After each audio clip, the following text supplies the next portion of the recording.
105।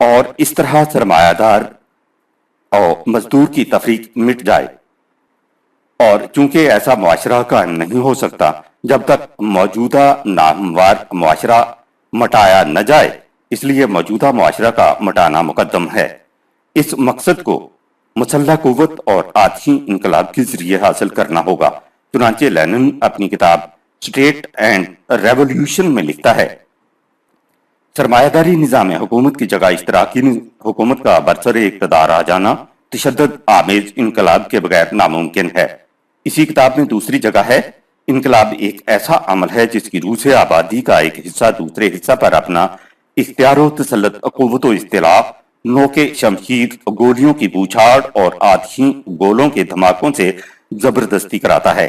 Dictatorship کے متعلق لکھتا ہے، ڈکٹیٹر ایسی مختار عام ہستی کا نام ہے جس کا وجود قاطبتاً قوتوں کے ہجوم پر مبنی ہو، ایسی مطلق العنان ہستی جو کسی قانون اور کسی ضابطہ کی پابند نہ ہو۔ آئینی نظام حکومت کے علم بردار سن لیں اور خوب غور سے سن لیں کہ ڈکٹیٹرشپ کے معنی ہیں قوت غیر محدود اور قاہرہ قوت جو جبر و کراہ پر مبنی ہو اور جسے آئین و دستور اور قانون و شریعت سے کوئی سروکار نہ ہو۔ لیکن کمیونزم کی روح سے ڈکٹیٹرشپ کی حکومت بھی ایک عبوری چیز ہے۔ جب کمیونزم اپنی مکمل شکل میں نافذ ہو جائے گی تو اس وقت کسی شکل کی حکومت باقی نہیں رہے گی۔ لینن کے الفاظ میں، کمیونزم کی روح سے کسی قسم کی مملکت کی ضرورت ہی باقی نہیں رہتی۔ جب تک مملکت کا وجود باقی ہے، آزادی حاصل نہیں ہو سکتی۔ جب مکمل آزادی حاصل ہو جائے گی، اس وقت مملکت کا وجود ختم ہو جائے گا۔ State and Revolution. کمیونزم ہمارے دور کا اہم ترین موضوع ہے، جس کے موافق اور مخالف اتنا کچھ لکھا گیا اور لکھا جا رہا ہے کہ اس کا احاطہ کرنا ناممکن ہے۔ کمیونزم کے فلسفہ کی کمزوریوں کے متعلق پچھلے صفحات میں کچھ اشارات کیے جا چکے ہیں۔ باقی رہا اس کا معاشی نظام سوچ سے متعلق دشواری یہ ہے کہ اس کی تائید میں بالواسطہ یا بلا واسطہ روس سے لٹریچر شائع ہوتا ہے، اور چونکہ اشتراکیین اپنے مسلک کی پرستش مذہبی جنوں کے ساتھ کرتے ہیں، اس لیے اس نظام کے مخالفین اس لٹریچر کی صداقت کے متعلق بدظن رہتے ہیں۔ دوسری طرف مخالفین چونکہ نظام سرمایہ داری کے مؤیدین ہوتے ہیں، اس لیے ان کی مخالفت بھی مذہبی تعصب پر محمول سمجھی جاتی ہے۔ لہذا روس کے معاشی نظام کے متعلق بحث و تمہیز بالعموم مذہبی فرقوں کے مناظروں کی حیثیت اختیار کر جاتی ہے۔ ابھی پچھلے دنوں سن 1950 میں روسی نظام کے خلاف ایک کتاب "The God That Failed" کے نام سے شائع ہوئی ہے۔ اس کے مؤلف 5-6 اہل قلم ہیں جو خود کمیونسٹ تھے، لیکن اب کمیونزم سے تائب ہوئے ہیں، ہرچند انہوں نے کوشش کی ہے کہ اس موضوع پر غیر جانبدارانہ Impartially. بحث کی جائے، لیکن بائیں ہمہ اس میں بھی جانبداری کا رنگ نظر آ رہا ہے۔ بنابراین اس نظام کی مخالفت میں جو کچھ لکھا گیا ہے اسے یہاں پیش کرنا مفید مطلب نہیں سمجھتے۔ اس نظام کے متعلق ہم تفصیل سے اس وقت گفتگو کریں گے جب ہم اسلام کا معاشی نظام سامنے لائیں گے۔ اس وقت ہم صرف ایک نقطہ کی طرف توجہ دلانا ضروری سمجھتے ہیں، جس کا تعلق اس نظام سے زیادہ اس فلسفہ سے ہے جس پر اس نظام کی عمارت استوار ہے۔ نظام اشتراکیت کی بنیاد اس اصول پر ہے کہ ہر شخص سے اس کی استعداد کے مطابق کام لیا جائے اور اس کی ضروریات کے مطابق اسے معاوضہ دیا جائے۔ ایک شخص کے کام کی قیمت 5 روپے ہے اور اس کی ضروریات 7 روپے میں پوری ہوتی ہیں۔ ظاہر ہے کہ یہ شخص اس نظام میں بہت خوش رہے گا۔ لیکن ایک شخص کے کام کی قیمت 7 روپے ہے اور اس کی ضروریات 2 روپے ہی میں پوری ہو جاتی ہیں۔ جذبہ محرکہ یہ دیکھتا ہے کہ اسے دن بھر محنت کرنی پڑتی ہے اور شام کو اس کی کمائی میں سے 5 روپے کسی اور کو دے دیے جاتے ہیں۔ سوال یہ ہے کہ یہ شخص اس نظام میں کیوں رہے؟ وہ کیوں نہ 7 روپے اپنی ذات پر خرچ کرے، یا اگر اسے 2 روپے روز ہی خرچ کرنے ہیں تو وہ کیوں سارا دن محنت کرے؟ وہ 2 گھنٹے کام کرے جس سے اسے 2 روپے کی یافت ہو جائے اور باقی وقت آرام کرے۔ بالفاظ دیگر سوال یہ ہے کہ وہ کون سا جذبہ ہے جس کے ماتحت یہ شخص اس قدر ایثار کرتا رہے اور اس میں اطمینان محسوس کرے؟ واضح رہے کہ یہ شخص فلسفہ کیمونزم کی روح سے نہ اخلاقیات کا قائل ہے نہ خدا پر ایمان رکھتا ہے۔ اس کے نزدیک کوئی مستقل اقدار ہیں، نہ مادیت سے ماورا کوئی دنیا۔ اس کے نزدیک ہر فرد کی زندگی اپنی اپنی ہے اور جسم کی پرورش انسانی زندگی کا منتہا۔ اس سے زیادہ نہ انسانی زندگی کے کوئی اور تقاضے ہیں، نہ ہی اس کے بعد آگے بڑھنے کا کوئی تصور۔ آپ موافق یا مخالف میلانات کو ایک طرف رکھ کر سوچئے کہ اس قسم کا تصور حیات رکھنے والے انسان کے لیے وہ کون سا جذبہ محرکہ انسینٹیو ہے جس کی روح سے وہ اپنی زندگی پہم مشقت میں گزار دے اور اس محنت کا ماحصل دوسروں کو دیتا چلا جائے۔ مقصد کے بغیر کام کرنا انسان کے لیے ناممکن ہے۔ اس انسان کے لیے طور پہ روز سے زیادہ کام کرنے کے لیے مقصد کیا ہے؟ آپ کہیں گے کہ نوع انسانی سے ہمدردی انسان کا فطری جذبہ ہے، اس کے تقاضے سے یہ اثار عمل میں آئے گا، لیکن یہ مفروضہ ہی غلط ہے۔ نوع انسانی کی ہمدردی انسان کی فطرت کا تقاضا ہے۔ اگر یہ انسانی فطرت کا تقاضا ہوتا تو دنیا میں نظام سرمایہ داری کا وجود ہی نہ ہوتا۔ اس کا تو وجود ہی اس کی دلیل ہے کہ انسان خود غرض واقع ہوا ہے۔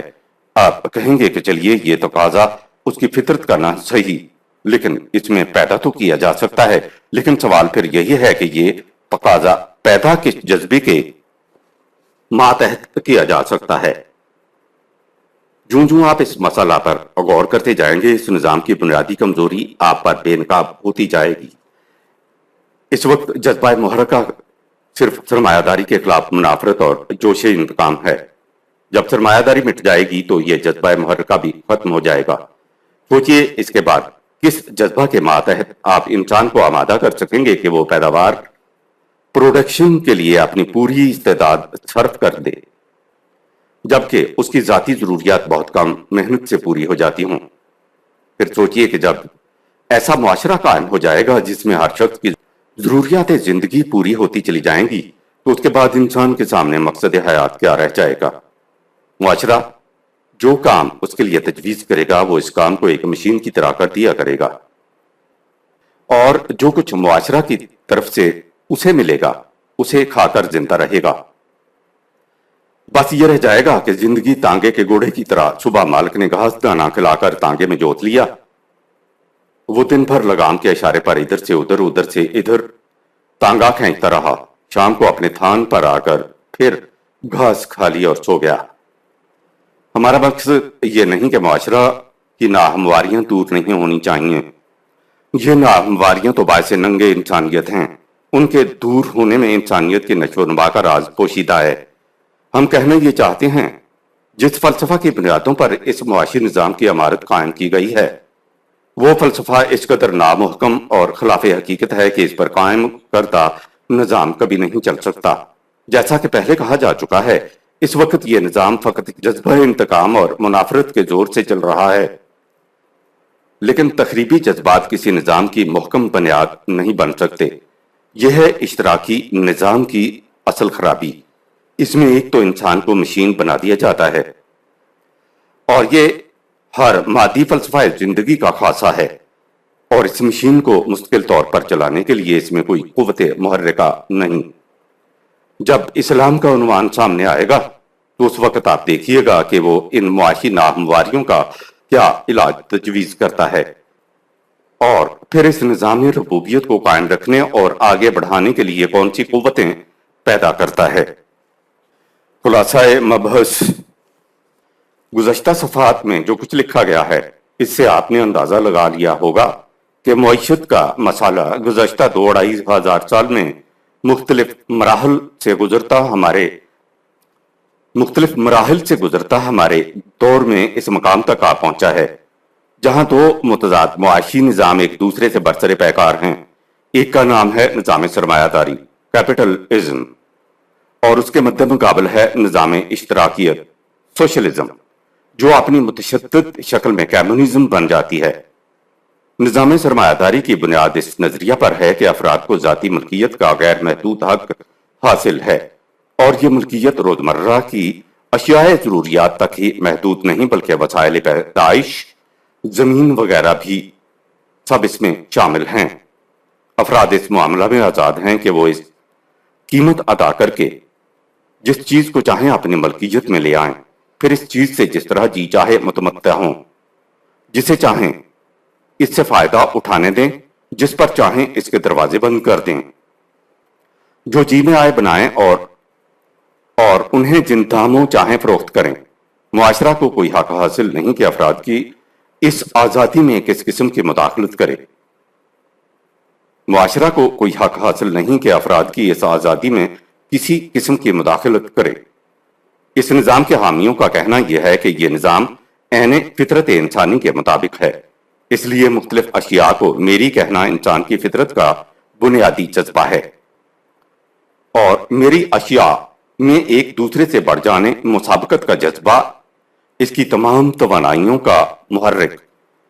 لہذا حکومت کو کوئی حق نہیں کہ وہ انسانی فطرت کے ان جذبات کی تسکین میں خواہ مخواہ مزاحمت کرے۔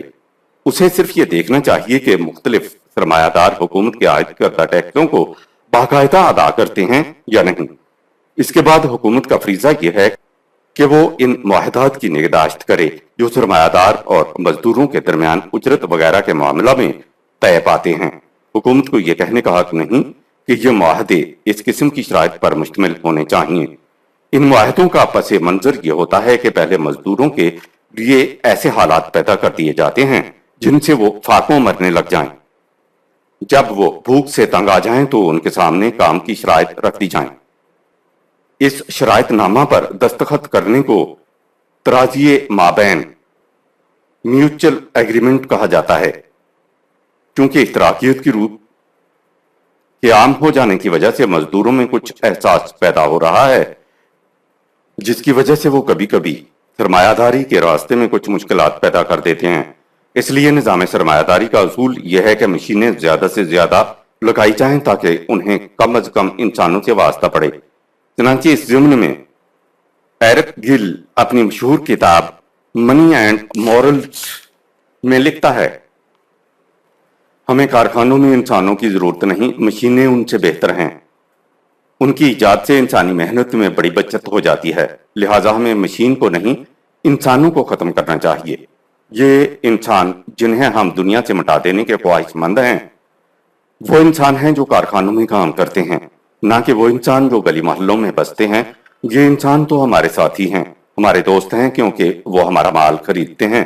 آج کل سب سے اہم مسئلہ یہ ہے کہ چیزوں کے پیدا کرنے میں انسانی محنت میں کس طرح زیادہ سے زیادہ بچت کی جائے، اور اس کے برعکس ان چیزوں کے استعمال کرنے والوں کی تعداد میں کس طرح زیادہ سے زیادہ اضافہ کیا جائے اور ان کی خریدنے کی قوت کو بڑھایا جائے۔ یہی ہمارا بنیادی مسئلہ ہے، جڑ بھی یہی ہے اور شاخ بھی یہی ہے۔ آپ پہلے دیکھ چکے ہیں کہ ریکارڈو نے کہا تھا کہ اگر پیداوار زیادہ ہو جائے تو سرمایہ دار کا منافع کم رہ جاتا ہے۔ اس اصول پر آج کل نظام سرمایہ داری میں کس طرح عمل کیا جا رہا ہے اس کا اندازہ اس سے لگائیے کہ جب برازیل میں کافی زیادہ مقدار میں پیدا ہونے لگ گئی تو وہاں کے سرمایہ داروں نے مل بیٹھ کر مشورہ کیا کہ اس زائد پیداوار کو کیا کیا جائے۔ انہوں نے پہلے سوچا کہ اسے زمین میں دفن کر دیا جائے، لیکن 40 لاکھ بوریوں کو زمین میں دفن کرنے کے لیے کافی رقبہ درکار تھا۔ اس پر سوچا گیا کہ اسے سمندر میں غرق کر دیا جائے، لیکن اس سے مچھلیوں کے تباہ ہو جانے کا خطرہ پیدا ہو گیا۔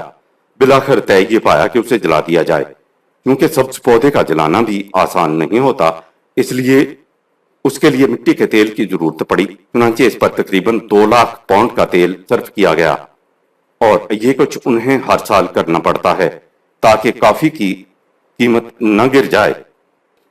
Inside Latin America. اس طرح ایک لیورپول کی بندرگاہ سے ایک سال قریب 10 لاکھ سنترے سمندر میں بہا دینے پڑے تاکہ رسد بڑھنے نہ پائے۔ یہ ہے وہ نظام سرمایہ داری جس کے خلاف اشتراکیت کا رد عمل شروع ہوا۔ اشتراکیت نے اس مسئلہ کا حل کیا سوچا، اس کے متعلق پچھلے صفحات میں تفصیل سے بیان کیا جا چکا ہے۔ نظام سرمایہ داری اور اشتراکیت کے تقابل میں کوئی دقت نہیں پیش آ سکتی، اس لیے کہ یہ دونوں ایک دوسرے کی ضد ہیں، لیکن ان میں جو قدرے مشترک ہے وہ یہ ہے کہ ان دونوں کی بنیاد مادہ پرستی میٹیریلزم پر ہے۔ جیسا کہ ہم دیکھ چکے ہیں، نظام سرمایہ داری کی بنیاد ہی فلسفہ مادیت پر رکھی گئی تھی۔ اس میں کسی مستقل قدر کا دخل ہی نہیں۔ ہر فرد کا اپنا اپنا مفاد اور مختلف افراد میں تنازع للبقاء Struggle for existence. کے انتہے اصول کی بنا پر مسابقت کی کشمکش، بس یہ ہے اس نظام کا عروۃ الوثقی کا۔ دوسری طرف اشتراکیت ہے جو خدا کے وجود ہی کی قائل نہیں، لہٰذا اس اعتبار سے یہ دونوں نظام ایک جیسے ہیں، بلکہ نظام سرمایہ داری اشتراکیت سے بھی بدتر ہے، اس لیے کہ اشتراکیت میں کھلے بندوں خدا کا انکار ہے، لیکن سرمایہ داری کے نظام کی حامل وہ اقوام ہیں جو زبان سے خدا کا اقرار کرتی ہیں لیکن اپنے نظام میں اس کا کوئی عمل دخل نہیں سمجھتی، لہٰذا اس میں خدا سے عملاً انکار بھی ہے اور فریب دہی کا موقع بھی۔ یہی وہ فریب دہی ہے جس کی بنا پر نظام سرمایہ داری تمام دنیا کے خدا پرستوں سے اپیل کرتا ہے کہ وہ اشتراکیت کی مخالفت میں اس کا ساتھ دیں، لیکن دیکھنے والی آنکھیں دیکھتی ہیں کہ خدا سے نہ انہیں کچھ واسطہ ہے نہ انہیں۔ یہ چکی کے وہ دو پارٹ جن میں اس وقت انسانیت محض روٹی کے مسئلے کی خاطر بری طرح پس رہی ہے۔ انسانیت کی تاریخ میں اس سے تاریخ تر دور شاید ہی کبھی آیا ہو، اور انسان کا عجز فہم اور افلاس تدبر بھی اس سے زیادہ بے نقاب شاید ہی کبھی ہوا ہو۔ عقل انسانی کی اس درجہ بے چارگی اور بے بسی ہی سے اب یہ توقع ہو رہی ہے کہ انسانیت پھر پلٹا لے گی اور یہ سوچنے پر مجبور ہو جائے گی کہ کیا عقل کے علاوہ کوئی اور ذریعہ بھی ہے جن سے ان مصائب کا حل مل سکتا ہے۔